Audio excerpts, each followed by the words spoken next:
adlaw kada kayo amin dito'y lubong ti YouTube at ti manen ni manang yung nga biday. Welcome to my kitchen. So, ang ipapakita ko ngayon ay ang laplapayag salad. Alam nyo ba kung ano ang laplapayag? This is in English is black fungus, tengang daga in Tagalog.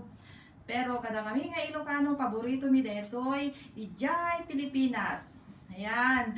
Hello, taga-dagiti amin nga taga Barbari, Santa Ana, taga Gataran, Cagayan, amin nga Karkarubak dita. Hello. At ni manang yubiday. Welcome to my channel. So, ganito po ang itsura niya kapag dry siya. Marami sa mga groceries dito sa Hawaii, bale black fungus ang tawag dito.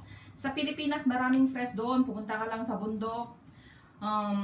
So, ito yung black fungus, tengang daga, or in Ilocano is laplapayag.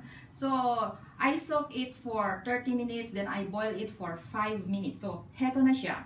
And then, lagyan na natin ng mga rekado. So, ito siya, salt, lemon, optional. Kung gusto nyo ng patis, bagoong, it's fine. Pero ako, asin ang ginagamit ko. So, sibuyas, tadtad rin ng pinol, and then yung kamatis, luya na tadtad din ng pino, and then the onion leaves to garnish. O, ayan.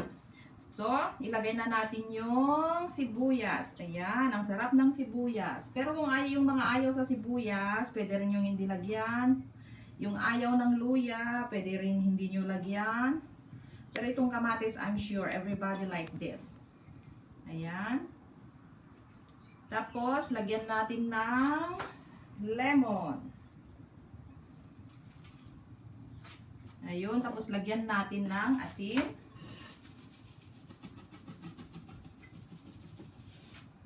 Tapos, halu-haluin lang natin.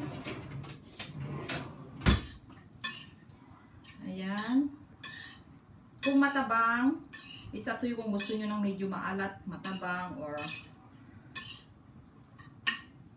ayan. So, look at that. Super sarap. Grabe.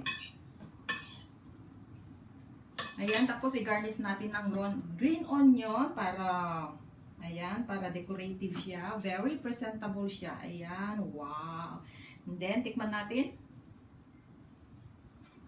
Sorry. Grabe, ang sarap. Pang-alis, umay. Okay, thank you for watching and see you again on my next video. This is Manang Biday.